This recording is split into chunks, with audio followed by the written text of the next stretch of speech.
We are a go. Okay, I don't see anything on my screen. It's going to take a minute. Okay.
So good so far?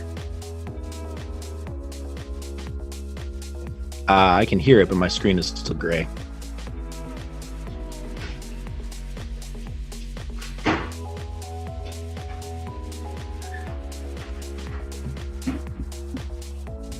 Oh, I see what you're saying.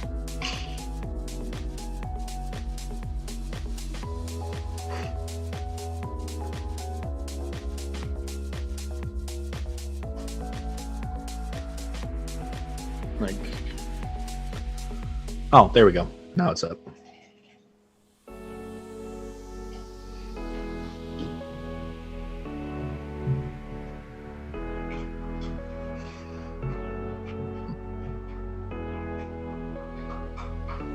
Yeah, if there's anything you want to skip or that we're not redoing, just feel free and I'll go off of you.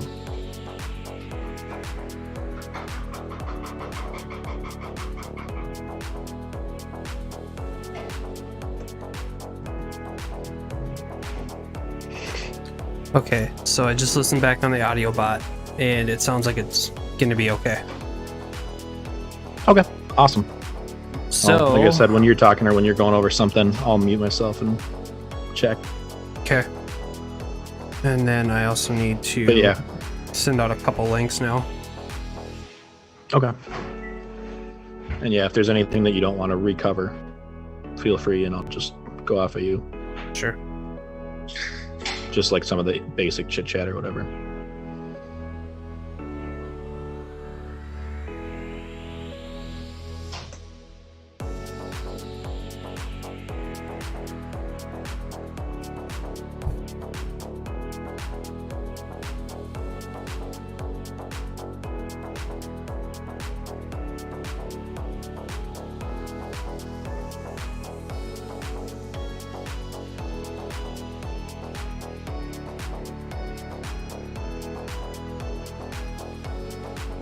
Good evening, Pod Squad.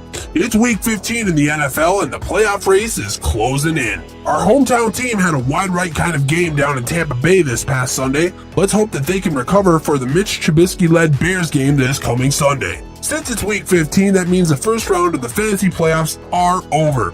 And for Ryan and Foster, that means that their playoff runs are DUN done as well. Walters and Jack will recap and preview all the fantasy playoff action along with everything else that you need to know about. The Victorious POD starts right now!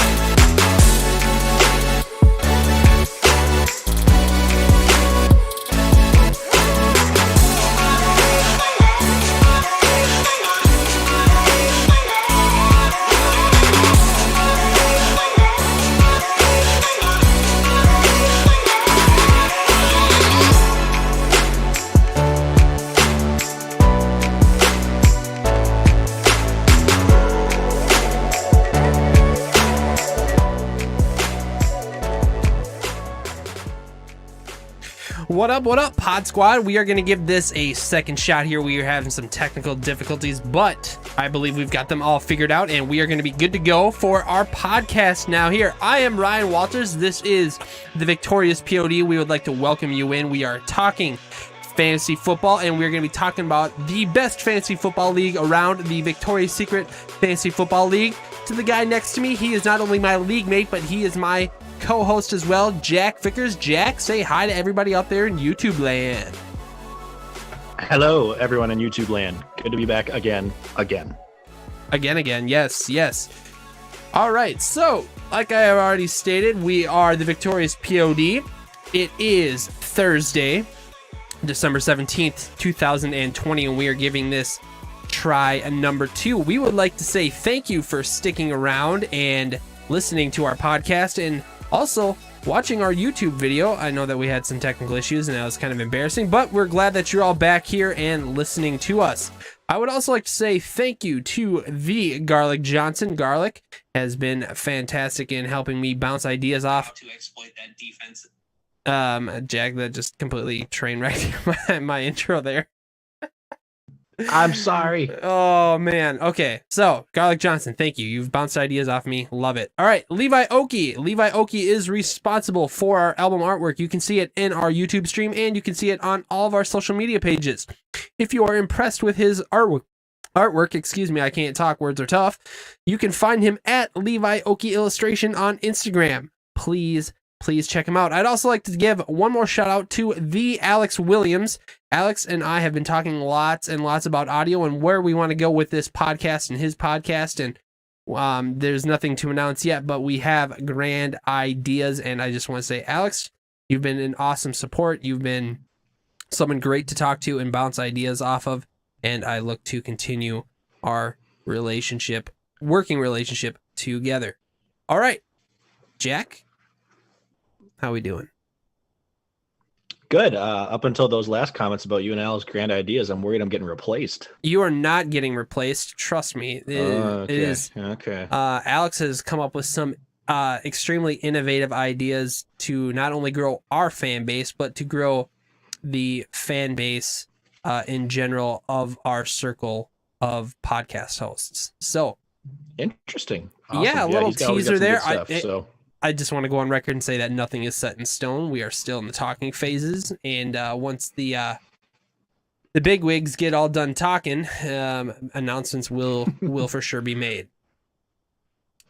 So sweet, looking forward to it. Right on. Anything exciting going on? Biggest thing I guess right now is just we're T-minus less than 10 days. 8 days, I can't do math, away from Christmas. So getting geared up for that, doing some last minute shopping and all that good stuff.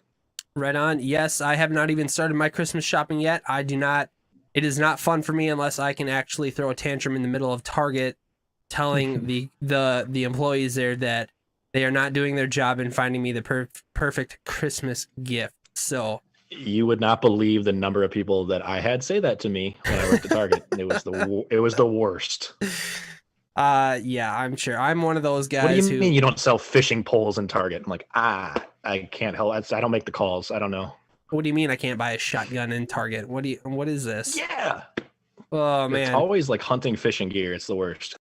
And that was our Target's sporting goods segment. So definitely not a sponsor now. We're just definitely not a sponsor, but that's okay. All right. We are going to get into our fan interaction zone. How can you find us and how can you get involved? That's right. We want to get you guys involved as much as possible. You can find us here on YouTube. If you are following us on YouTube, please hit the little subscribe button. And if you're really into us, please hit that little bell and that will give you notifications on when we go live. So 100 follows gets us our own custom URL, and we would love to have our own custom URL. Currently, we are sitting at 52 subs. So everybody who has followed, this is for you.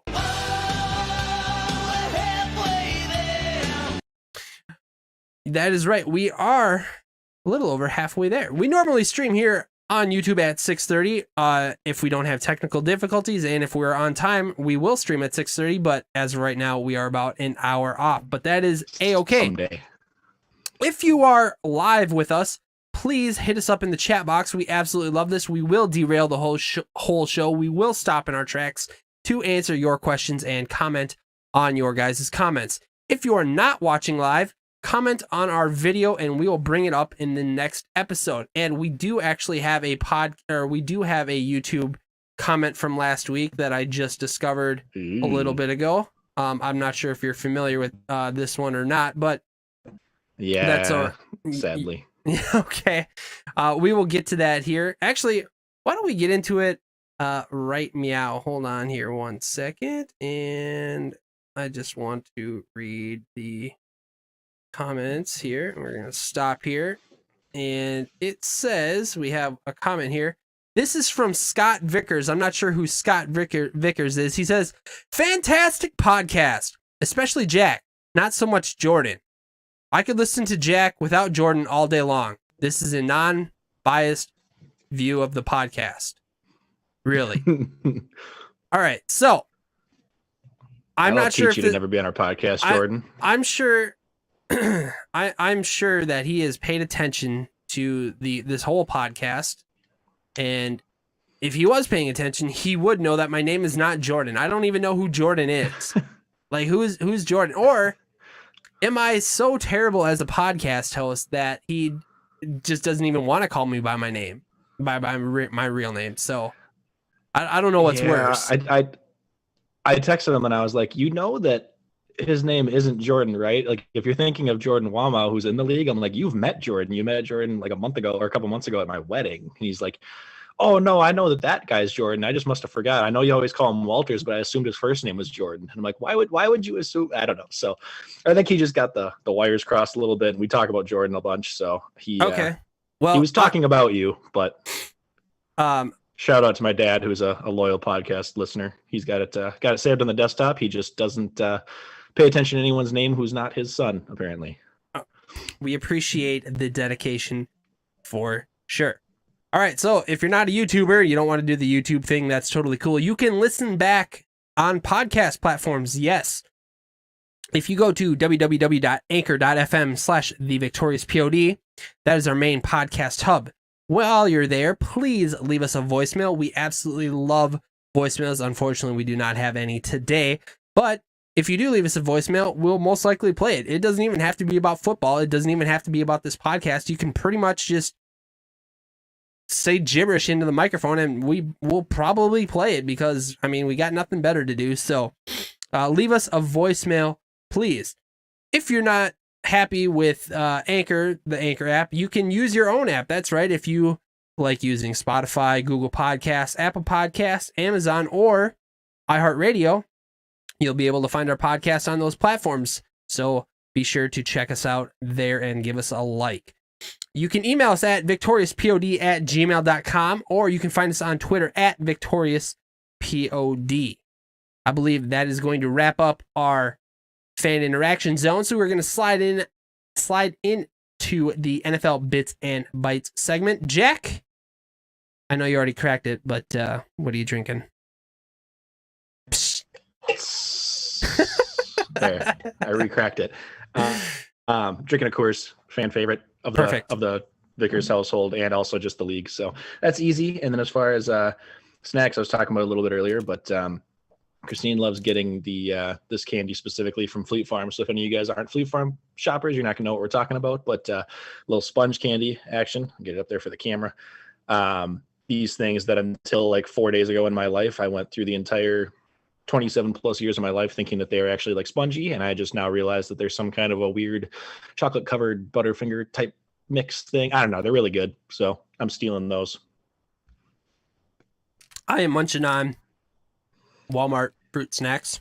They're delicious. I love them. I love fruit snacks in general. I'm a child, but as always, they're so good. I'm really hoping to rename this segment to the Lupulin Beer sponsored segment, because I do, in fact, have another Lupulin beer here from Lupulin Brewing. I picked it up tonight at the liquor store. It is the Javatized craft beer, and that means that it is a coffee stout. It is 6.0% alcohol, and if I finish this one, I have another one to consume as well. So here's to a great podcast. All right. We got the snacks out of the way. I believe we're still sounding good. So, Jack, what's going on in the NFL? Yeah, so normally I try to come up with a couple of different segments going on. There weren't a lot of real big highlight ones this week, so I didn't want to just force one in there just to get it. We're going to cover a lot more just like playoff focused stuff throughout this podcast, though. So I'm just going to cover the games of the week to watch and to avoid coming up here. To watch coming up, if you're not aware, I wasn't until today when I looked at the games on the schedule, but the Chiefs and the Saints are playing, which is pretty insane because, I mean, these have been two of the top teams all year long. Right now, I believe they're either tied for or in the lead of the number one seed for both conferences. So this could easily be a Super Bowl rematch that we could see later. Taysom Hill is likely going to be the starter now, depending on if Breeze comes in and gets some reps. So might look a little bit different come playoff times, but really, really good defense. Both of them have electric playmakers on offense. So should be very, very exciting on both sides. And then the game of the week to avoid, 49ers and Cowboys are playing. You're giving me a game with Nick Mullins and Andy Dalton. Gross. No, thanks. I'm out. Who's playing Cincinnati this week? I believe the Steelers are playing their second game with them. That might be a dumpster that'll be a fire one-sider. For how the Steelers have been playing lately, but we'll see. Yeah, true. All right. So we are going to be moving on to the Minnesota Vikings. Minnesota lost to the Tampa Bay We need to get like a Buccaneers. soundbite from that Lizzo song every time we cover this section. And just drop that in. New man on the Minnesota Vikings or what? Yeah. Just that little soundbite. We gotta get that someday next year. Okay. Anyway. All right. I can see what I can do about that. Dalvin Cook had a wonderful day today. Not today, on Sunday. I'm sorry. He had 202 yards against the NFL's number one rush defense. What else did you see from the Vikings offense that you liked besides Dalvin Cook? Yeah, I mean, Cousins was good. He wasn't lights out by any means. I think like he had 3 games in a row of 300 plus yards. This one he only had, I think, 220 something. But he had a couple touchdowns. So he was good. He was pretty efficient. He took care of the ball well. And then Minnesota overall on offense, I think, did a really nice job. We held the ball actually twice as long as Tampa Bay did, but it just ended up not being enough, which I'll get into in a second. But overall, I don't put this, like, our offense was decent. They weren't good enough to win, but they weren't bad by any means. So on the other side of the field, Brady went 196 yards, so not much, but 2 touchdowns, no picks. So same thing. He didn't have to do a lot, and he just took care of the ball. The Bucs sacked Cousins 6 times, so not a lot of great pocket protection there, which watching the game, not as much of it was Cousins holding onto the ball too long or making bad decisions. They were just getting in there, and the Buccaneers defense is one of the better ones at creating pressure. So kind of expected it coming in, but was hoping we'd game plan around it better than we did. Ronald Jones for the Buccaneers had 18 carries for 80 yards, but all the receivers were actually held in check. So we did a nice job there. Really none of them, Godwin, Antonio Brown, Mike Evans did very much. I know Gronk caught a touchdown, but that was pretty much it. And then the number one story of the game, obviously, which everybody's going to talk about, Dan Bailey missed all 4 of his kicks, being 1 extra point and then 3 field goals. Granted, I mean, there was a 54-yarder and a 46-yarder in there, so it wasn't like there were a lot of gimmies, but still, obviously not ideal considering that's 3, 6, 9, 10 points we left on the board, and we lost by just almost there. So we would have been like equal or like right against them at the end of the game. So that being said, I feel like the knee-jerk reaction a lot of people talked about was like, oh, Dan Bailey's terrible, we should cut him, like he's the reason we lost, he's like, if it weren't for him we'd be crushing it, blah, blah, blah. Like, yeah, he's had a couple of bad games, don't get me wrong, like he needs to make those, and that's embarrassing. But that being said, if you say that he's the only reason we lost, like I think you're crazy, because the fact that the Vikings had to turn it over to giving that many field goal tries, like we couldn't finish drives. We were getting stalled at midfield on their 40, 30-yard line. Like we weren't even getting into the red zone. So you got to be able to finish more than 2 drives in a game if you want to actually be able to beat another playoff team. I mean, I get, yes, we should have still beat them and whatever, but like it doesn't matter if you're going to get to the playoffs and only be able to get 2 touchdowns in a game. So like, overall, not super happy with it. No, it was tough. I know my initial reaction it was mainly after seeing the look of defeat on Dan Bailey's face is to be to cut him, but obviously with his pedigree, you're not just gonna get rid of him. So there are gonna be good days and bad days in the NFL, and for Dan Bailey, that was probably his worst day in the NFL that he'll ever have. So just be glad, Vikings fans, that it wasn't a kick for the win in overtime in a playoff game against Seattle. So yeah, there's always that.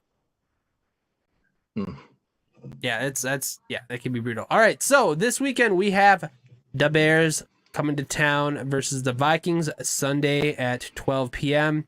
I am not excited for this game at all, for the simple fact is I believe that the defense is just going to run roughshod over the Vikings as they normally do. They're going to have Hakeem Nicks back, which I don't know if anybody remembers, but in the fourth quarter last time we played them, he went out with injury, and that's when Dalvin Cook was able to finally take over the game, and we were able to seal the victory against the Bears. Jack, what are you seeing coming into this Sunday against the Bears? Yeah, I mean, we're both 6-7, so this kind of just feels like a game where it's effectively you just got to win or go home this week and the rest of the season. I mean, you got to get to at least 9-7 if you want a real shot of being in the playoffs, and even that might not be enough. So if you lose this week, you go to 6-8, you'd be lucky to get to 500. Kind of nerve wracking because, I mean, like I said, even if we beat the Bears and the Lions, we still got to beat the Saints now too, which I believe is at the Saints. So not in a spot you want to be in. I talked about it before this last week that like it'd be really nice to get the Bucs win because then you don't have to worry about the Saints as much. But now we're in a tough spot. So it's like I'm conflicted of if I want us to win or not, because even if we do, it might not be enough. That being said, I do still think the Vikings are better than the Bears, though David Montgomery's looked really, really good the last couple of weeks. Like he's finally coming into his own. And Allen Robinson's actually had a few good weeks. It seems like he somewhat does better with Trubisky than Foles. Not that I necessarily think Trubisky's a better quarterback, but he just seems to target Allen Robinson, whereas Foles, speaking as an Allen Robinson fantasy owner, Foles just forgets that Robinson's on the field sometimes. So they do have some explosive options. We'll see. Trubisky can use his legs when he needs to. So we definitely have to be ready on defense. It's not a cakewalk despite the team being kind of meh.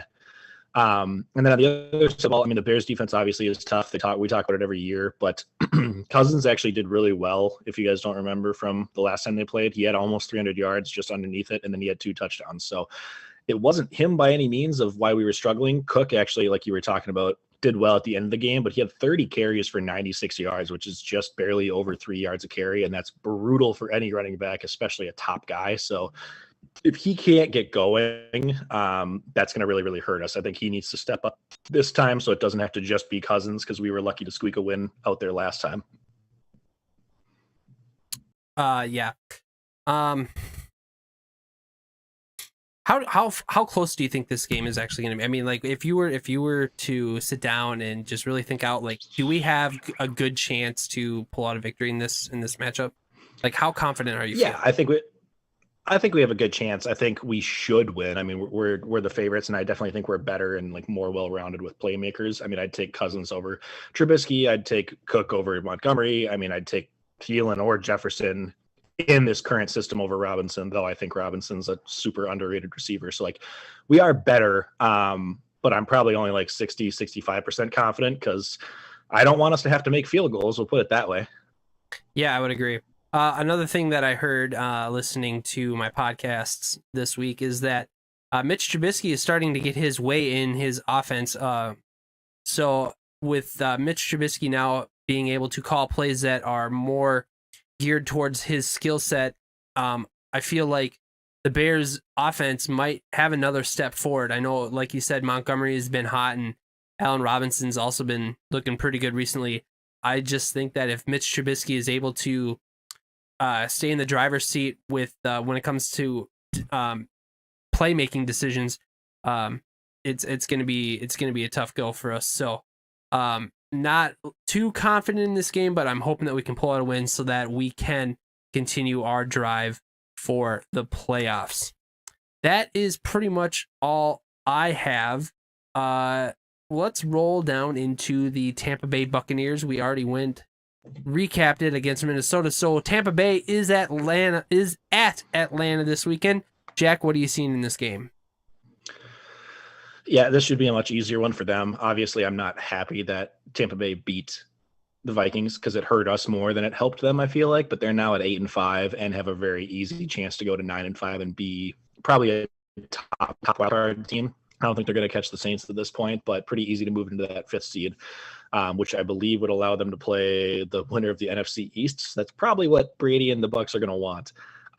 They're going up against the worst pass defense in the league, and arguably, I feel like the Bucs have the best receiving options. They just haven't clicked and figured out how to use them all. But the whole year we've kind of just been waiting for that to happen. So I think this, if anything, should be a big statement game for Brady. He's done well consistently, but he hasn't had any like big light up performances in a while. So I think this could be one of those games, in large part due to the fact that Ronald Jones is going to probably be out with a broken finger plus COVID. So they are going to have Fournette and McCoy. It's not like they don't have running backs, but both of those guys are very good pass catchers, or at least are used as pass catchers, whereas Ronald Jones isn't. So if anything, it's like you're going to be forced to probably do less running plays and more passes, even if that means dumping off to the running back. So I think Brady will probably have a lot of volume in this game. And I mean, the Falcons can be beat that way.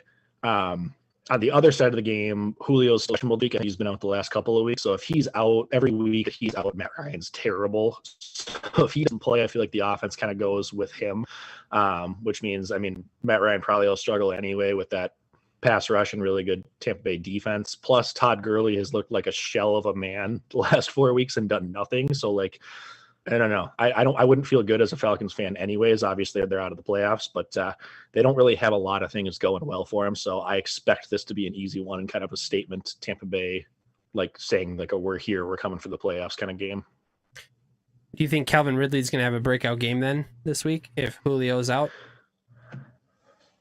I wouldn't say breakout. I mean, I think he'll do well. Like, I'm sure he's going to pass 100 yards if Julio's gone, but I would expect it to probably be in the second half. Like, I wouldn't be surprised if Julio's out, if really doesn't do anything in the first half, but then he ends the day looking good, just from like that garbage time kind of stuff, because who else do they have? Do you feel that Russell Gage might have another decent week as well? Maybe. I mean, I know he had an okay week last week, but I just think that it's very, very tough. I think the only way that either of these guys are going to have great games is going to be coming from garbage time. I just don't think that unless Julio plays, there's going to be enough other people to take the Buccaneers defense away from those key guys, just focusing on those two. And I really think Matt Ryan's going to be running for his life a lot and probably hit quite a bit. So I think it's going to be a tough game, not on their part, but just that it's going to be tough getting the ball to them. Okay. All right. We are going to be moving on to our NFL Pick'em. Last week, we, as a collective, went 3-3 last week. Gar is finally, he finally notched an L. So his undefeated streak came to an end. Also, three out of the 4 new players have officially tied me, despite having less 7 weeks. I am terrible at this game, and I picked another risky game this week as well. So, Jack, you picked Tennessee last week, and you were correct. I picked New Orleans last week, and I was incorrect. Let's see here. Dave picked the Chargers last week, and he was correct. Alex picked Houston last week, incorrect. Garlic picked New Orleans last week, and that was incorrect. And Josh picked Tennessee, which was correct as well. What do you have for your picks this week? Yeah, I'm making my pick pretty safe again. I was lucky that I got rid of a lot of lower teams earlier in the season, taking some risks, so now I can kind of just pick some safer ones. You mentioned it. It's not super safe. I mean, I'm picking Pittsburgh over Cincinnati, and they're on a 2-game losing streak right now, looking like crap. That being said, Cincinnati, I promise you, looks more like crap, so I should be fine. And I'm sticking with them this week to get a 4-game winning streak going. Right on. I'm currently at what, 11-2. Yes, you are. You are at 11-2. Sorry. And you are 5-1 since the newcomers have started. I am 5-8. I am currently sitting at 3-3 since the new players have arrived. This week I'm going with a more risky pick, and I am picking Miami over New England. I believe Tua, what he was able to show last week, he will be able to continue that over a mediocre New England team. Their defense is not what it used to be, and their offense certainly is not what it used to be as well. Dave, he is picking Cleveland over the Giants. Alex is picking the Rams over the Jets. Garlic is picking Baltimore over Jacksonville. And Garlic is picking Tennessee over Indy. And Josh is picking Baltimore over Jacksonville. My apologies. we are going to be moving on to our fantasy outlook, which means we're going to be getting into our injury prone here. AJ Brown with the shoulder did not practice today. James Robinson with the knee was limited at practice. Zeke with a calf did not practice. Rojo, that is Ronald Jones. He's on the COVID list and he has a finger issue. He did not practice. Galladay with a hip is doubtful. Some people think he might be benching himself. Devontae Parker with a hamstring was limited in practice. Crowder with the calf was limited in practice. Chris Carson with a foot was limited in practice. Curtis Samuel, he is questionable. I'm not going to list his illness right there. Julio has a hamstring. He did not practice. Melvin Gordon with the shoulder injury. He was questionable, but they believe he's going to play. Philip Lindsay with a hip was questionable. Robert Woods with the thigh did not practice, but I think he is trending towards playing. Holy crap. Damian Harris, an unknown injury, was limited in practice. Michael Thomas with an ankle injury did not practice. Antonio Gibson, is he out for the year? Is he on IR yet? No, he's not on IR. They're expecting him to be out this week, but maybe back week 16. Okay. Joe Mixon with a foot is out. Austin Eckler with a quad is expected to play tonight. I don't know if he's playing. Jack, do you have any of the stats on that? Yep, he is. He is playing? Yeah, he's playing. Okay. Calvin Ridley with a foot is limited. Is Keenan Allen playing tonight? He is. He was last minute switched to playing, but he's on a snap count. Okay. And then Raheem Mostert was with an ankle injury, was limited this week as well. Let's get into our Tater Tot hot take week 14. Jack last week said that quarterback Jalen Hurts is in his first start, doesn't even reach Wentz's average this season, which was 16.5, which is completely incorrect. He had a 19.3 points plus 100 yards rushing last week. That was a fantastic for him. Running back David Montgomery continues his 2 solid game stretch since the bye and is a top 10 running back this week. He was correct on that one. He was running back 6 with 21.5 points. And his last Tater Tot hot take from last week was that wide receiver Stephon Diggs outscores all 3 Pittsburgh wide receivers in their head-to-head game last week, despite playing against a much tougher defense. That was correct. Diggs was the wide receiver 4 last week with 19.1 points, while Pittsburgh, their receivers had 11.5, 8.9, and 4. He almost beat them all combined. Jack, it's week 15. What do you got for your Tater Tot hot take this week? Yes, so I'm keeping the strategy of 1 QB, 1 running back, 1 wide receiver. So quarterback, I talked about being in a great spot this week, but I'm saying that Brady is going to be a top 7 quarterback. Why'd you pick 7? Why not like 8, 10, whatever? I just went by how many rings he has, so no big deal. Okay. He's going to be a top 7 quarterback this week with 23 plus points, which I feel like is pretty up there, lofty expectation, especially for a dude that doesn't run. He hasn't even gotten 21 or more in the last 4 weeks, so this would kind of be his breakout.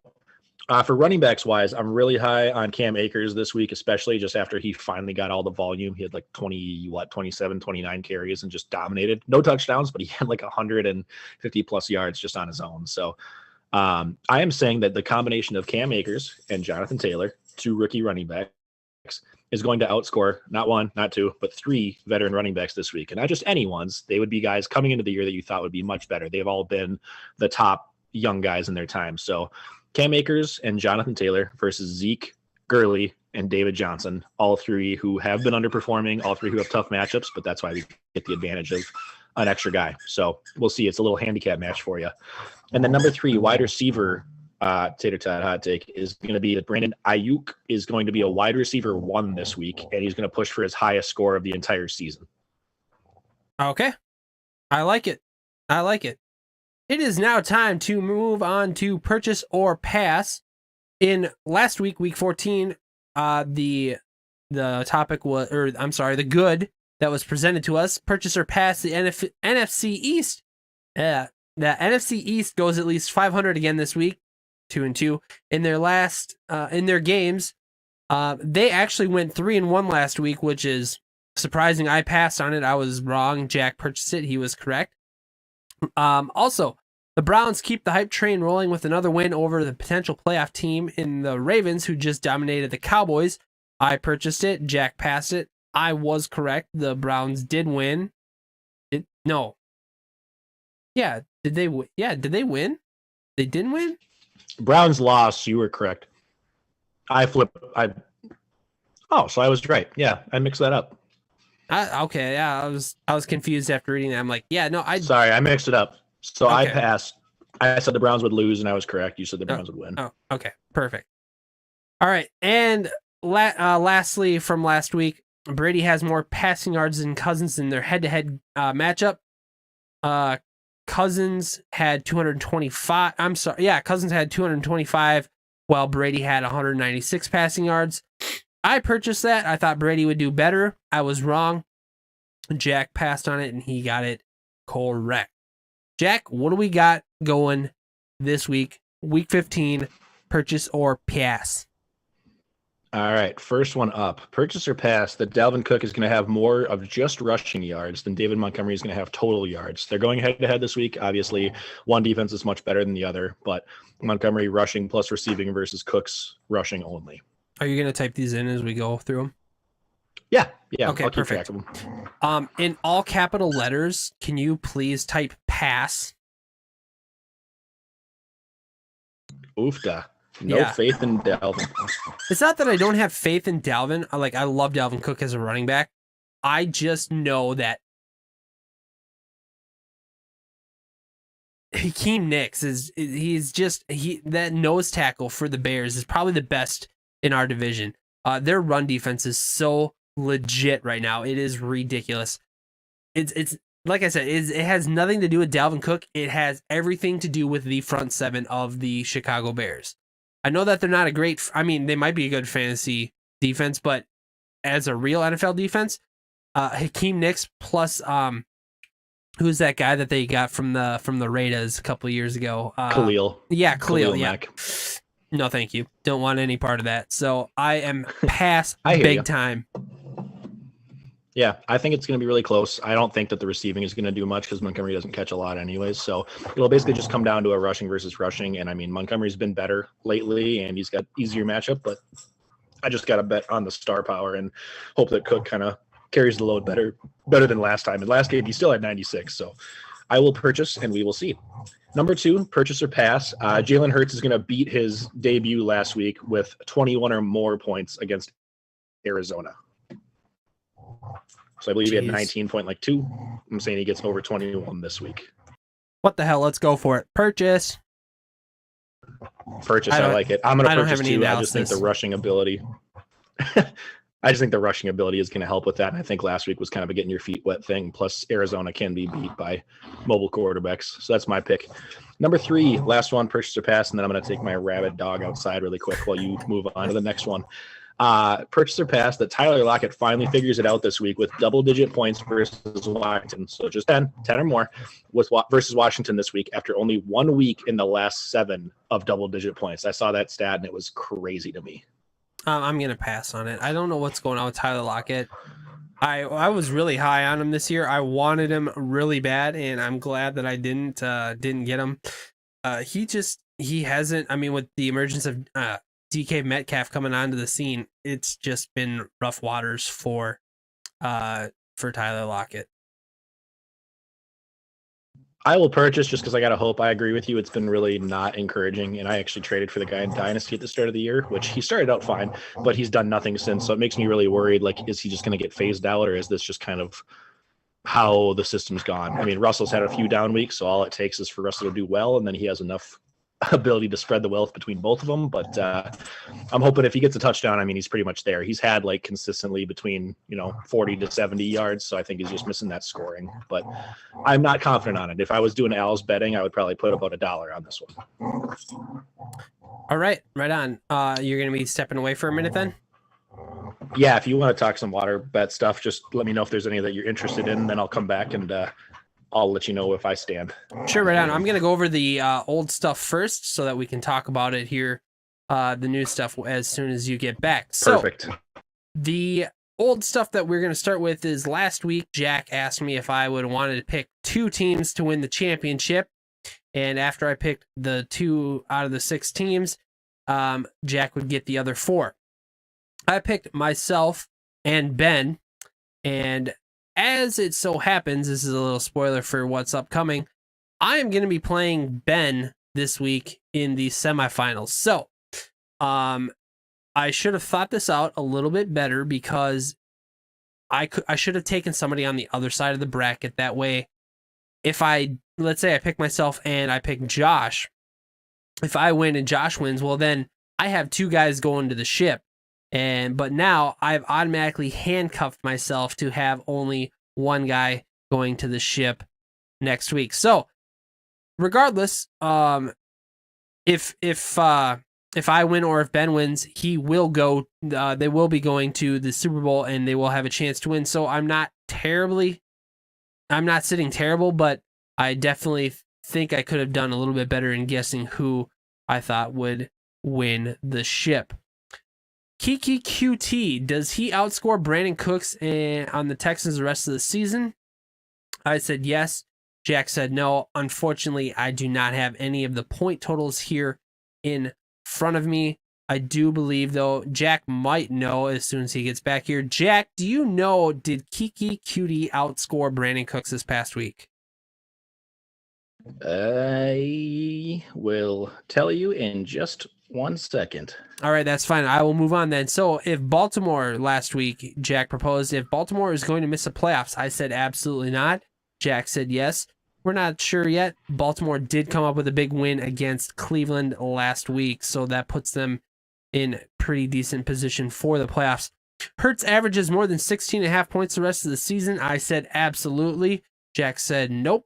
And from earlier in the season, we bet that Jack proposed that Michael Thomas is not going to be a wide receiver one for the rest of the season. I said he will be, and Jack said he won't be, and it has been true. He has not been a wide receiver one. In fact, not even once. Not even once. Jack also proposed that the Vikings would make the wild card. I said no. Jack says yes. It's not looking good right now. I mean, Jack, you're muted. I unmuted myself and then I remuted. They're right behind Arizona. They're the 8th seed and they're tied with the same record. So it just depends. We have to beat out Arizona's record the rest of the way. Okay. Did you check to see if Kiki Cutie outscored Brandon Cooks last week? Yeah. Cooks ended up not playing last minute with injuries. So yeah, he didn't even play. So Cutie scored above 0 and beat him. Right on. All right. Yeah. So we got our new water bets. Jack, why don't you lay them out? All right, new ones coming up with. I got a couple of them this week. This is more of our league specifically, but I'm saying yes or no that both of the top seeds win in our league this week. So obviously Ben and Josh are 1 and 2. They're playing against the other two guys. Obviously one of them is you, so you're going to go with no. Absolutely I would also go with no because I think the lower seeds are favored in both matchups, or I think Tyler and Ben's is like split down the middle. So I'll say no, just because I think it's tough. The seeds don't mean a whole lot in fantasy. It's just kind of all right place, right time. It's all about matchups in the playoffs. I'm sorry, I don't mean to. Yeah, it's all fluky. And you're good. Yeah, it just depends on which team and which week. Yeah, I would love to have Derrick Henry right now. Like, if I had, like, I don't know if it's preposterous to say, but like, let's say CMC is healthy and Derrick Henry is having the tear that he has been on this year and his schedule that he has the rest of the year. Would you rather have CMC or would you rather have Derrick Henry at this point? Oh, I think I'd still pick CMC just because of what he can do receiving wise. And he's like never completely game scripted out, but Derrick Henry is definitely a better runner. Correct. Okay. Let's move on to the next one. That being said, speaking of Derrick Henry, they started talking about this past week, but he's closing in on a potential chance at the 2,000-yard mark. He's at 1532 with 3 games to play. So he'd have to average close to 200 yards a game, obviously, to break that. But he is playing like 3 of the worst rush defenses in the league. The Packers are very, very bad against the run. Jacksonville is as well. And then I forget the third one. But he's got a good shot. So do you think he will get 2,000 yards is the bet? Oh gosh, this is tough. I mean, so I have him in our dynasty league, which is fantastic, and he's no longer in the victorious secret. playoffs. I don't believe. Thanks to you.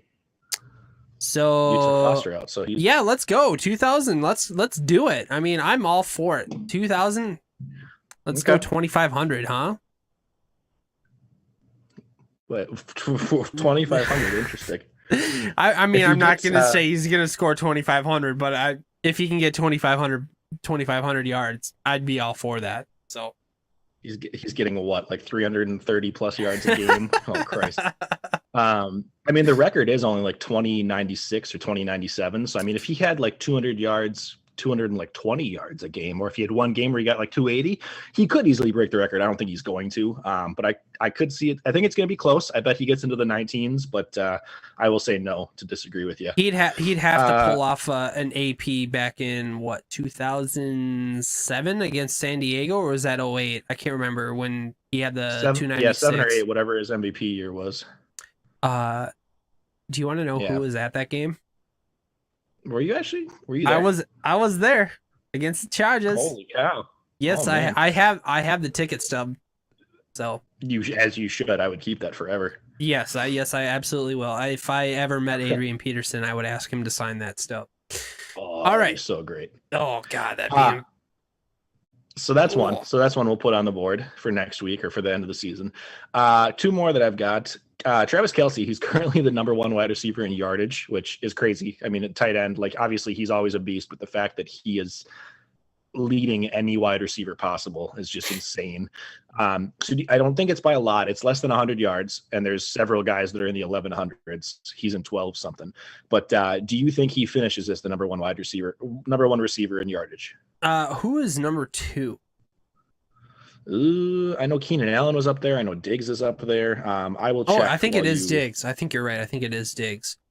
But I know his Diggs teammate has the most receptions. So Diggs has the most receptions. Oh yeah, he might not have the most yards. Just kidding. DK Metcalf is at 1180. Diggs is 1167. Hill's 1158. Hopkins is 1155. So they're all right there. I think he will. I mean, he's got it right. I mean, is he on a historic pace right now? I think they were talking about whether he could break the tight end receiving yards record, which I think was set by him and George Kittle like in the same year. Let's go. I remember. So I got him. I got him in Victoria's Secret. So let's go. Yeah. Travis Kelce needs 128 receiving yards over the final 3 games to break the record for the most receiving yards. Very doable. Most receiving yards by a tight end is Kittle in 2018. So Kelce had the record. They literally both played week 17. Kelce had the record at 1336, and then Kittle broke it like an hour later at 1377. So he's at 1250, so he needs 127 yards between 3 games. He might do that in 1 game. I don't know. So yeah, he wants that really back. Awesome and for the him. way he's been playing these last few weeks have been lights out. So I'm going to say absolutely that he will finish as the number 1 receiver in yardage. Yeah, I will too. I actually, I did like a call-in voicemail thing to the Al and Dave's podcast, like week 7 or 8 or something like that. And I predicted that he'd come in like top. It was probably earlier than that because I predicted he'd become top 5 in wide receiver points as a tight end, like fantasy wise. And now the fact that he's the number 1 wide receiver in just yards alone, plus he gets touchdowns. So I mean, it's cool calling that long ago. So I'm gonna double down on my bet and say the same. So we'll take that one off. And then the very last one, I was looking at like current leaders in the season or whatever, and I saw Tyreek and Devontae Adams are both tied for the lead at touchdowns at 14. This one's not a yes or a no. It's a you pick one or the other. Do you have a belief on which one will end up with more touchdowns by the end of the season? Let's go with Devontae Adams. I would probably pick that too. I'll go Tyreek just for fun. I like Devontae Adams more, and I think Tyreek's a piece of something I can't say on the air, but I'll just disagree just for fun of it. So we'll lock that one in. Okay, and that is it for now. Sweet. That is going to do it for the Water Bet Challenge. We are going to get into our podcast host playoff challenge. That is a mouthful. Elimination Chamber. We introduced it last week. A lot of stuff was up in the air, so everything has been boiled down. Dave decided not to play, which is sad, but that's all right. we do have Alex, Garlic, Jack, Josh, and myself playing, and I'm going to transition over to here. These were our teams last week. We did the scoring from Deflate These Balls. The reason I picked that is because everybody who is in this challenge is in this league, so everybody can easily look at the scores of all these players. Also, I just thought it made sense. I love standard scoring. I've never been a big fan of PPR, so I wanted to do standard scoring. And as you can see here, Garlic was the one who had the fewest amount of points this last week, so he will be eliminated this week. Alex had 114.6 last week. Garlic had 81. Miles Gaskin put up a goose egg for him, so that kind of sucks. Jack put up 115.9 points. Josh put up 90.3, and I put up 108. But I also had a goose egg because I played David Johnson last week, and he did not play due to COVID. So, moving on, we actually have the next week's lineups already set because, like I mentioned earlier, that all of our lineups need to be set before Thursday, so you can see right here what's going on. Alex is going to be going off with Jalen Hurts, Dalvin Cook, Austin Eckler, DeAndre Hopkins, Stephon Diggs, TJ Hawkinson, Jonathan Taylor, the Browns defense, and Younghoe Koo. Jack is the loser of last round, like I stated earlier, so he will not be playing. Jack is going to be playing Garlic is, yeah. Garlic is, yes. Jack is going to be playing Kyler Murray, Austin Eckler, James Robinson, Devontae Adams, DK Metcalf, Travis Kelce, Nick Chubb, the Colts defense, and Tyler Bass. My. Josh's lineup is Deshaun Watson, Aaron Jones, Alvin Kamara, Devontae Adams, Terry McLaurin, Mark Andrews, Stephon Diggs, the Ravens defense, and Rodrigo Blankenship. And the last lineup is mine. I have Aaron Rodgers, Derrick Henry, David Johnson, DJ Moore, Amari Cooper, Mark Andrews, Mike Evans, the Dolphins defense, and is it Matt or Mike Gay? I can't remember, but he is the Matt. It's Matt Gay. It's the Rams kicker. Okay, so that pretty Side much. note. Yeah. I forget. Do we have one person gone each of the next 2 weeks, or is it 2 this week, or how does it? Are we going through week 17? Is my question. No, we are not going through week 17. That is a good point. I wanted to let you guys know that we agreed to go, since we had an odd number of players, we decided to go with a 1-2-1 elimination format. So that means in the semifinals this week that the 2 lowest scores will be eliminated, so that there are 2 teams remaining in week 16 for the playoffs. I just have to say, as a little spoiler, you 3 better hope I lose this week, because the little fun fact that we don't show is our benches, and I've got a little known player that you might have heard of before, CMC, sitting on my bench. So, jeez. Well, I look at Josh's team and I just say, how can he lose? Like, I don't like. Well, okay, let's look at position by position. We're next to each other. Okay. I feel like my team can be up there with his. Sure. Okay. I mean, Kyler and Deshaun, that's a wash. He might have a little bit better running backs than me, but I've got Devontae with him. I'd take Metcalf over McLaurin. I'd take Kelce over Mark Andrews. Chubb and Diggs is going to be close, but in a non-PPR, I'd take mine. And then defense and kicker are a toss-up. So okay. I like me and Josh, but I think it's also fluky. So who knows? I don't think I'm going to be 4th this week, but I could easily be 3rd, and so could he. Yeah, I'm going to definitely that's my 2 cents. I'm definitely going to say that Alex is one of the favorites to get knocked out this week. Josh did have a down week last week.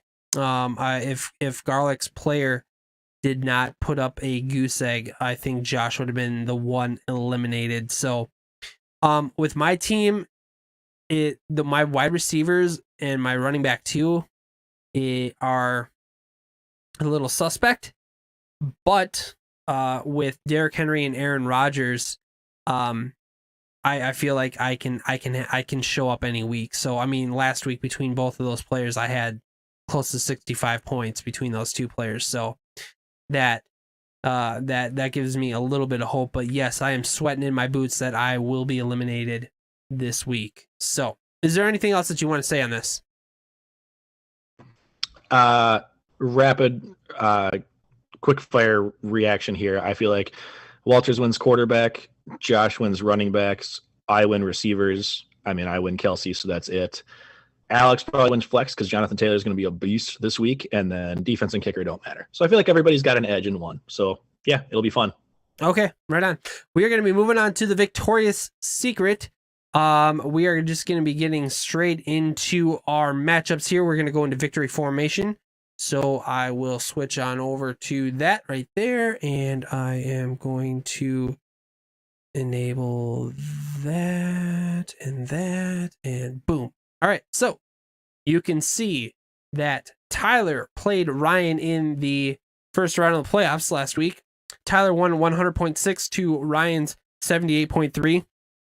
On Tyler's side, Russell Wilson had 22.1 points. Dalvin Cook had 17. Chris Carson had 15.8. And DeAndre Swift had 11. And Rodrigo Blankenship had 14 over on Ryan's side.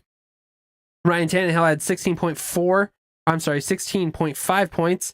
Devontae Adams had 17.5 points. And Jason Myers, his kicker from Seattle, had 10 points. It was kind of a rough outing for Ryan. Jack, what did you see in this game? This one kind of went how I expected it to be. No disrespect to Ryan, but I didn't feel like his team was a super big threat to be in the playoffs. I mean, he might have squeaked out a win, but then I didn't see him going far, making it to the championship, whereas Tyler's team has been good all year and just had a couple down weeks at the end. I mean, you got Russell, Dalvin Cook, and Chris Carson all with 15 or more points. And his wide receivers did nothing, which has pretty much been Tyler's blueprint all year, and he's won with that. So did really well. He lost Deebo to injury, which really sucks because I liked him as a pickup. But DeAndre Swift had a mostly healthy game, and I think if he's back, that gives Tyler some scary 3 running backs. Ryan, literally everyone except Devontae Adams, I feel like disappointed or did less than you were hoping. Other than him and your quarterback, no one even got double digits. So, I mean, you're not going to be able to win many playoff matchups with that. And Tyler moves on. My Super Bowl pick is still alive. Okay. We're going to be moving on to our next matchup here, and that was me versus Foster. I beat Foster 127.9 to Foster's 97.2. Josh Allen had 18.3 points. Cam Akers had 19.4. Stephon Diggs had 19.1. Travis Kelce had 19.6. Mike Davis had 21.3 over on Foster's side. Derrick Henry had a massive 34.2 points. T.Y. Hilton had an insane 20.4 points. And that pretty much rounds out Foster's team. Stafford went out with injury, and he was just not having a great game. I feel bad. I felt like Stafford had a great matchup, but he just couldn't capitalize on it. Jack, what did you see in this matchup here? Yeah, unlike the other one, like Foster had a respectable score. 97.1 is usually enough to win on a given fantasy week. It's a little tougher in the playoffs, but I mean, still did well, but nothing you can do when another team down puts up 127. So it is what it is, Foster. Obviously, you're going to be bummed either way, but not like you blew it against a low scoring team or something. Mike Davis did his best CMC impression. He had 21.3, which, like you said, which is just insane. I mean, Kelce and Diggs did what they've done all year, so nothing surprising, but dominance there. And then Cam Akers, like I talked about earlier, he stepped up in a really big way for you, so that was huge. If you can keep him and Davis/McCaffrey going at the same time, it's going to be tough to beat because the rest of your positions are solid.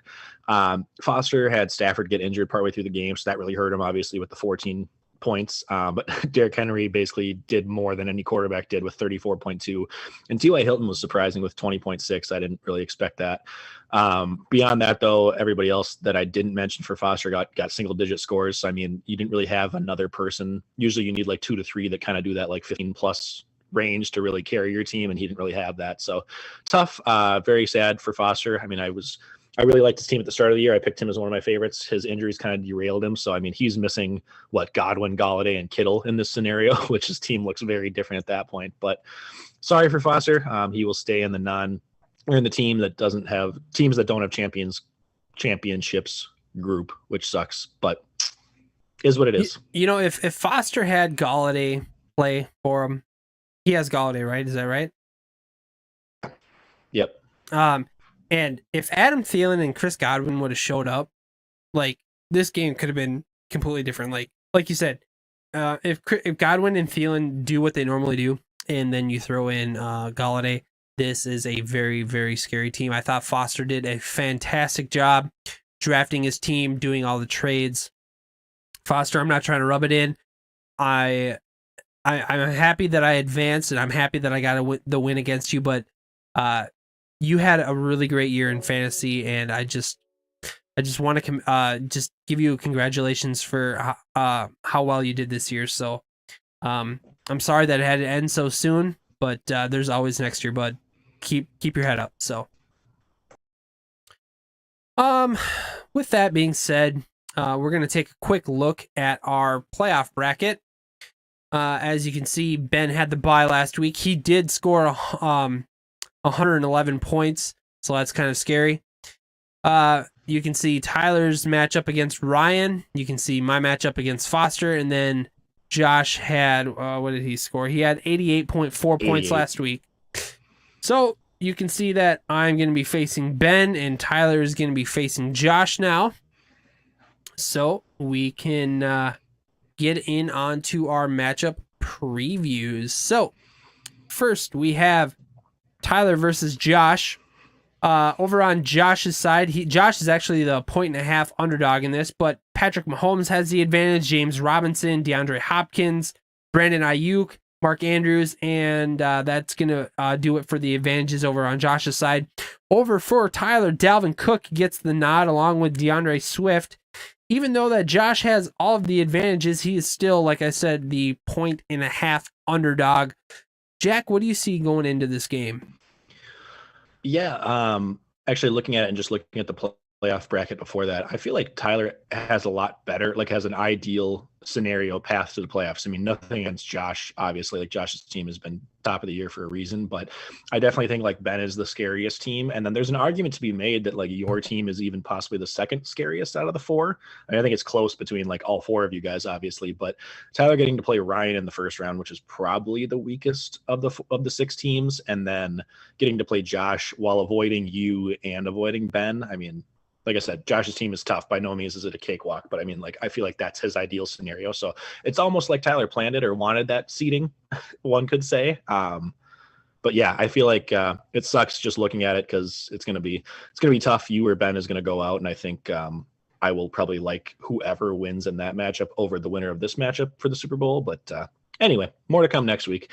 As far as Tyler and Josh's battle goes, it's two teams that have both been powerhouses all year. They pretty much were the number 1 and number 2 seed until there was a couple of games that they fell off towards the end. It's also interesting because neither of them has actually won a league title in at least this era. I know Tyler won one like the very first year it was around, but I think it was like an 8-team league and maybe only Jordan was a member of it at the time. So, I mean, not to say that Tyler hasn't won one, but he hasn't won one in this setting, in this league setup. So it would definitely still feel like a brand new one for both of them. So exciting. Like you said, it's a really, really close projection. Should be exciting either way. Russell and Mahomes going against each other. I mean, it's two of the top quarterbacks, so it should be great, but they are in tougher matchups against Washington and New Orleans, both great defenses. J.K. Dobbins and James Robinson going in a head-to-head game for Josh is kind of interesting. You basically just have to pay attention to that game to see how it goes. But I think they both have good matchups against the other team's respective defenses. And then Dalvin Cook and Chris Carson for Tyler are obviously both beasts, so I'm not saying don't start them, but they have a little bit tougher matchup, so I think that might hurt it a little bit. I mean, if Dalvin goes out and only has 96 yards and no touchdowns, that's not what you need to win the semifinals. I like Josh's wide receivers way more. I talked about Tyler and Josh both have pretty close running backs, pretty close quarterbacks, but Josh has the huge edge advantage at wide receiver, especially with Ayuk, who I think is going to be a beast with Debo out. Plus, he's got the tight end advantage with Mark Andrews. Tyler, though, I really like your DeAndre Swift over Deontay Johnson pick. So I think that will give you an edge, especially if Swift is the bell cow. They don't keep giving carries to AP. Looking at it though, Josh, when I looked earlier, had Zeke sitting on his bench. So I'm really curious if he puts him in for Deontay or if he keeps the lineup as it is. That'll be very surprising if you bench Zeke. I know he's been unproductive, but I mean, at some point it's the playoffs. You got to start your stars. And what somebody I was listening to the other day said that they're like, with Miles Sanders last week, who's been terrible and had a great game. They were like, I would so much rather lose having put Miles Sanders, like a first round pick, in my lineup versus lose because I didn't play a guy who was a star and went off for like 20 points. So you kind of just got to play your stars. And I mean, losing sucks either way, but it hurts way worse when you bench a guy that you shouldn't have benched because you like overthought it. Okay. We are going to be moving on to our next matchup. Sorry, that was a lengthy one. That's all right, man. It's the playoffs. It's all about the playoffs here. So, all right, we have. I don't know why my pictures are a little goofy, but they are, and I apologize about that on the stream. But it is what it is. So, all right. So it is me versus Ben in the semifinals. I am the 9.4 point favorite. Josh Allen has the advantage along with Stephon Diggs, Travis Kelce, and Mike Davis. Over on Ben's side, Nick Chubb, Aaron Jones, and A.J. Brown all have the advantage there. Looking through it, quarterback is number 5 versus number 6. My running backs are nowhere near what Ben has, but my wide receivers, they're coming in pretty close. Robert Woods, the 15th wide receiver versus the 13th in A.J. Brown. Stephon Diggs, the number 7 versus the number 3 DK Metcalf. And then Travis Kelce versus Irv Smith this week, and that's not really a contest, but Irv Smith has been hot since he came back last week. I don't know if you actually can consider him hot, but I would look for him to have a decent game as well. Jack, what are you seeing in this matchup between me and Ben? Yeah, versus number 6 seed, it feels a lot closer than you'd expect. I mean, Walter's with the technical upset, but I feel like I liked his team, your team, more in that first round. So it's not a stereotypical number 6 seed. I think it's going to be very interesting. Ben, obviously, to set the stage, is looking to be the first ever repeat champion. He won last year, and there's never been anybody that's won back-to-back. So he's looking to do that in this league, while Walters looks to make it back to the big show. For a shot at his first title, you've made it a few times before, obviously, but it'll be my fifth trip. Not pulled it home. This would be the number 5. So this would be 5. The charm. So, I mean, just looking at that, like, obviously not playing favorites. So I don't mean this in terms of like, I want one of you two to win over the other one, but I feel like just that alone, nobody else in the league except for Ben wants Ben to win back-to-back. I don't really care if Ben wins another championship at some point, but I don't want somebody to win back-to-back. I don't want to have to hear somebody being a dynasty. And then just, I mean, maybe not everybody in the league feels this way. Maybe some people are going to give you shit just because, but I feel like anytime there's a team, like just like Foster, if you've gone to the league championship multiple times, like, and always lost, I feel like more of us would like to see that person win than not. So it would be nice to see you eliminate Ben, regardless of what happens in the championship. I think that's it's going to be close either way. You're actually favored by 10, despite, again, not having McCaffrey. I said this before the playoffs started. If you made the playoffs, you could make some noise, and the fact that you're doing it without McCaffrey is insane. So, I mean, if you can make it and then he comes back for week 16, I feel like that's just like poetic justice. Yes. That being said, I really like Mike Davis this week, so I wouldn't be surprised if he got another 15 plus. Please. I was looking at starting him in DFS, so I think he has a really good matchup, and he could be a key for you if he goes back to his kind of, like, he had a few good matchups at the end of the regular season where he only ended up getting like 7 or 8. I feel like that's going to be the difference maker for you. Looking at quarterbacks, Josh Allen versus Denver, I feel like has a way better matchup for you versus Deshaun. I mean, Deshaun's great. He uses his legs a lot running the ball, but he's going against Indy. So, I mean, they shut down the pass attack really well. Ben, obviously, like you said, has the edge at running back, plus both of his running backs have good matchups. And then you having Melvin Gordon being questionable, both him and Phillip Lindsay are questionable game time decisions, is what the coach said. So that makes me nervous, but I feel like wide receiver is pretty even, like you talked about. Woods and Diggs together might be slightly less than AJ Brown and AJ Brown and Metcalf, because I think I like Brown and Metcalf more than Woods, but Diggs is a close wash between the two. So right there. Kelce, I think, makes up the difference for you at receiver and maybe closes it at running back. So between those 4 positions, I think it's pretty dead even. So I think it comes down to the flex for you guys with Mike Davis versus Justin Jefferson. I mean, either one of those guys is capable of going off, and they both had multiple weeks of 20 plus points. So, I mean, if it's I'm just going to come down to which one of your top guys like just has a dud. I think a lot of them are going to have double-digit points, but I feel like there's going to be one guy that just ends up out of the people I named that goes out and gets like 4.8. And that'll be like the difference maker. So I could see this game being like 102 to 111. I think it's still going to be like a high score game, but I don't know. I don't know what to expect. So Obviously, I'm you're pulling for nervous. yourself, but do you have any predictions for like who do you think the championship matchup's going to be? I would like it to be me versus Josh because You would like it to be you. yeah, I would like it to be me versus Josh. If that happens, I'd be in for a real test. Not that this week's not a test. I told Alex earlier this week that I feel like the semifinals are more nerve-wracking than actually the championship because I want to get to the championship more than anything. That's the thing. You want to get to the championship. You want to win a championship, but to win a championship, you got to get to the championship. So, you can't win in the NFL if you lose games. So, I'm going to stick with that in fantasy. Like, I can't win a ship if I don't win this game. So, I want to make it to the ship. I got to win this game. I'm really nervous for it. But I back to your question, I think it could be me and Josh. And that frustrates me a little bit because my record against Josh is not good. So we'll see. We'll see. Do you have any predictions on what the championship's going to look like? Well, going back to your quote a second ago, I definitely think whoever wins the game will advance. I think the losers won't advance. So that's going to be interesting to see. It was like a John Madden quote. It was like you have to win to not lose. So yeah, I think yours is very, very tough because I could see either you or Ben. I feel like whoever wins in your guys' matchup is going to put up like 120 or more.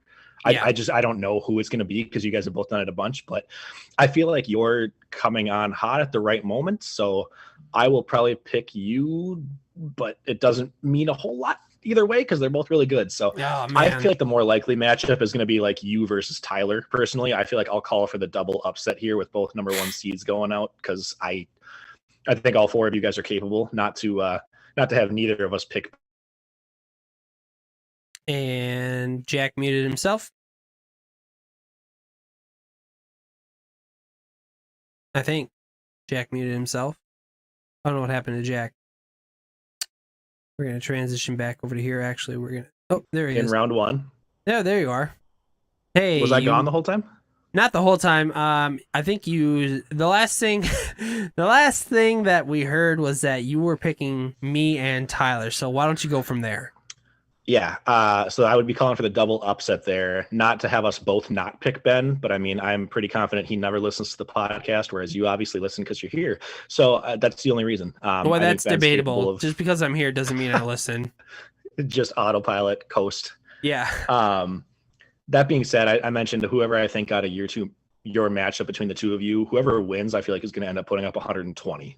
Okay. I just don't know who it's going to be because you guys have both done it a bunch. But another thing I figured out when you mentioned you have a chance to play Josh in the championship and winning, what I figured out in my head would be you played the number 3 seed, which was Foster round 1. You were playing the number 1 seed right now. And if you and Josh both won, you would play the number 2 seed. So I don't know if I'm assuming it hasn't happened before. We don't have this stuff recorded, but you would probably be one of the only number 6 seeds to win a championship. But I feel like you would definitely be the first team that ever knocked off 1, 2, and 3. Not, I believe, gosh, it was the last time Jordan won his championship. Not the only. Okay. I was just going to say one of the only. Like, it doesn't happen much. Because I think it was 2 years ago when Jordan won the ship. Does that sound right? Jordan won the ship 2 years ago. Mm-hmm. Foster and Jordan both went into the championship as a 5 and a 6 seed into the championship. Yep, that's right. I remember that. So, but yeah, you would have the chance to beat the number 1, 2, and 3 teams on your road to the championship. Oh yeah, man, that'd be pretty sick. That'd be awesome. Oh gosh, I'm so excited, but I'm so nervous. Woo! But yeah, going back to your point earlier, I just wanted to build on that one too. I couldn't agree more because for me, I feel the same way. Like if you make it to the championship, obviously it sucks because you're that close and you lost. Like I don't have to explain it to you when you've been there multiple times, but people remember that. Nobody remembers if you were 3, 4, 5, or 6. You're all in the same amount, and really nobody remembers if you were 3 through 12. They remember, oh yeah, this is the champion that year, and they beat so and so. Like that's it. So as far as just being talked about, and as far as being remembered as like a good player in fantasy, I feel like the semifinals is so much more nerve wracking because losing in the quarters or the semis or not even making the playoffs, I feel the same exact way. Whereas losing in the Super Bowl, it's like, it still sucks, but it's you're excited and you're just like, well, I can't do anything else. There's no more waiver pickups to make. It's just, this is my team. It is what it is. Yep. It's week 16. It all comes down to week 16, and there's no next week. So whether you win or lose, it's just whatever. Like it's not, it's going to matter, but it's not going to matter. So that exactly. Is so.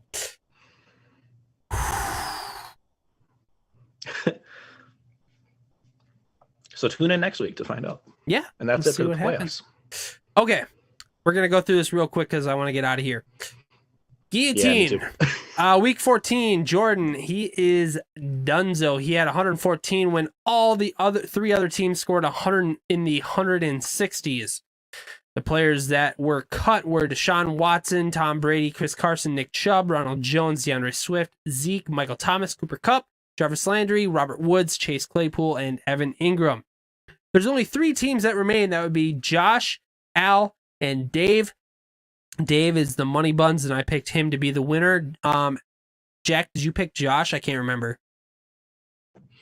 I told us both to pick somebody other than Josh because I felt like it wasn't fair. So I said my heart said Jordan because he has all my players on his team, but my head said Alex. Ouch. Okay, so now you're gonna pick it, Al, right? Or who yeah, my head said Alex last week. So okay. I'll stay with Alex, and you can have Dave. Sounds good. All right, let's move on to Dynasty. Jack, what happened in Dynasty this last week? I'm alive. I can't believe it. Oh, my team was like 1-5 going into the playoffs. I blew the first seed and the second seed, and somehow I survived. I was the 5th seed and beat number 4.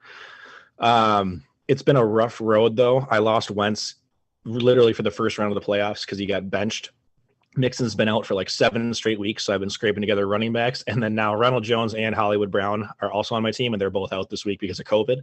So I'm literally just like scrambling who to start. J.K. Dobbins luckily came on at the right time. I still got Diggs, Lockett, Tyler Boyd. I mean, I've got good receivers. I think my running backs right now is Dobbins, and I just picked up Jeff Wilson from the 49ers, who I think is their only guy left if Mostert doesn't play. So like they are good picks. They are good matchups, but it's not ideal for you to feel confident in your semifinals. So I'm pretty confident I'm going to lose this week, especially because people at home trying not to throw up.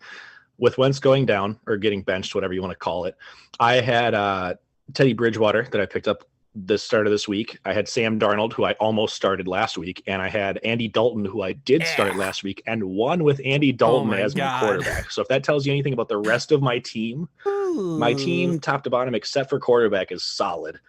Put up over 100 points with Andy Dalton as my quarterback. I quickly dropped Andy Dalton because I only played him matchups wise, and I actually picked up Trubisky this week because he's playing the Vikings and they're better at the run versus the pass. So I'm debating between starting Trubisky versus the Vikings, Teddy Bridgewater versus the Packers, or let's be honest, I'm not debating starting Darnold. So it's between those two, and it's probably going to suck either way. I didn't deserve to win last week, but if I can pull off a win with, like, say, Andy Dalton and Trubisky in back-to-back playoff wins,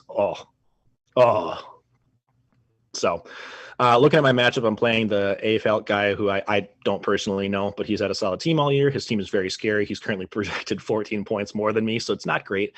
Both of our quarterbacks are kind of mediocre, though. He has Phillip Rivers. So they're both meh quarterbacks, but they both have decent matchups. But beyond that, I pretty much would probably take him at every single position over me, except for maybe defense, because I have the Steelers. Regardless of how this matchup goes, though, in the other quarterfinal matchup, Alex beat Foster. So that's a positive for me because Foster lost in the first round of the playoffs, and I have his first round pick. So I really didn't want him to go like deep into the playoffs and just get the 12th, because that would have been useless. Sure. So I get 7 or 8, I think, plus whatever I finish. Nice. Foster having a rough week last week. I had a rough week against the bye. It was close, but I survived. So I am going to be playing Alex now. Alex is the number 6 seed, but he has the second most points. In week 13, I know he was talking to me today a little bit that he was a little surprised that I was able to slide into the number 1 spot for the points for. So that's nice. I have some guy named Derrick Henry and Aaron Rodgers going for me this week, so I think that should be awesome. I'm kind of concerned about my wide receivers a little bit, but they should do okay. Alex's team looks pretty scary. I don't, it's going to be tough, but if I can hold him off and then I win in Victoria's Secret, that would mean that I would be going into 2 championships, which is super awesome. I don't know if it's exactly going to happen, but we will see. I don't know. I'm not really going to break this matchup down. Good luck to Alex. Good luck to Ben. I hope you both lose. I want to go to the championship. I want to show Garlic that, I am good at fantasy football, and whether this is a dynasty or not, I'm going to do good. So, Jack, do you have anything else? We play in the championships. So that'd be cool. Yeah, that'd be dope. Yeah, going head to head, that'd be pretty nice. Let's quickly you'd murder me, but oh yeah. We are going to be going into our Hood DFS play along real quick. Jack, what happened last week? How did you do? Last week, I think I was 8th overall. I mean, I had 121.2 points, so I did pretty solid. And you were right behind me at 9th place with 115.2. So we were back to back. There were a lot of lower level in the people in the standings right now that were above us, so we didn't really lose any ground, but we didn't really gain anything either. Okay. The standings right now are sitting. I'm pulling them up right now. A guy named Responsibilities is in first place with 1,772 points. Vinegar Strokes has 1,763. You are in third place with 1,741. Alex is sitting in fourth place with 1,729, and I am sitting in fifth place with 1,699 points. So, Al, Foster, Walters. The three of us, like one of us has to catch the top 2 guys, because I don't even know who they are really. And I just love the fact that Josh and Garlic are not anywhere close to competing with us. I mean, I think it's awesome. Me too. That me, Al, and you are in the top 5 right now and just flexing our fantasy muscle. So, shout out to those guys. Couldn't agree more. I'm pumped. Real quick, is there anybody you like this week? I haven't looked at it real quick at all. So I was tinkering around with it earlier today, but like I mentioned before, a big fan of Cam Akers. He's playing the Jets, and he's finally looking like he's the guy. So, I like him. He's not that expensive. Also, I talked about Ayuk already. I mean, we're going on repeat, but these guys are both really cheap. I mean, they're both rookies too, but I think they're both the number 1 options on their team now. I did really like Hollywood Brown. There's a chance he still plays because he's a close contact instead of actually diagnosed with it. He plays against Jacksonville, and he's finally gotten some looks the last few weeks. So I like him as a cheap option too, if not. But yeah, that's all I got. All right. How did you do in any of your other leagues this weekend? Yeah, I had four leagues I was in the playoffs in coming into this week. I mentioned I won in the Dynasty League. I was in a 14-team league where I was the number 8 seed, squeaked in, and I beat the number 1 seed as an upset. I think like 10 points. So that was huge. Still alive. I think all 4 of our matchups, the lower seed won. So it was kind of crazy in that league. I won in my work league. I'm in, I think, the final 4 teams in the playoffs right now. And then I'm currently winning in my 4th league, which is just like a group of people of Christine's brothers and some of their friends I joined last year. I'm the number 1 seed in that one, going for the back-to-back championship there. And they do only 4 teams make the playoffs. So it's like week 14, 15 combined and week 16, 17. So a little different, but I'm going for 4 for 4. So we'll see. Okay. I don't think I really have much else. I just want to thank everybody for coming out, watching us. I know we had a little bit of technical difficulties earlier tonight, but we did get them sorted out, and we got through our show. We went through it a little bit quicker, which is great. We always love to see that. Jack, thank you so much for your great work this week. You did a fantastic job with the notes. If nobody knows, Jack is the one who puts all of our notes together. I'm the one who does the pictures and the music and just the presentation part of it. So huge thanks to Jack for making this show happen. I thank you so much. I want to thank everybody else again for listening. Be sure to check us out on YouTube. Please subscribe to us. You can find us on www.anchor.fm. Leave us a voice message there. Please send us an email at victoriouspod@gmail.com. Jack, do you have any final words? Not a whole lot. Good luck to everybody who's got playoff teams still alive, even if it's not this one. And especially good luck to the 4 of you guys, Walters, Ben, Josh, Tyler, for you guys this week. And congrats to the Raiders, who are actually tying this game up right now. They lost Derek Carr in the beginning, but Marcus Mariota's doing a little work here tying this game. So go watch some Thursday Night Football. All right. Good night, everybody. Jack, good night. I hope you do well in the fantasy playoffs this week in Deflate These Balls. Have a good one. Bye.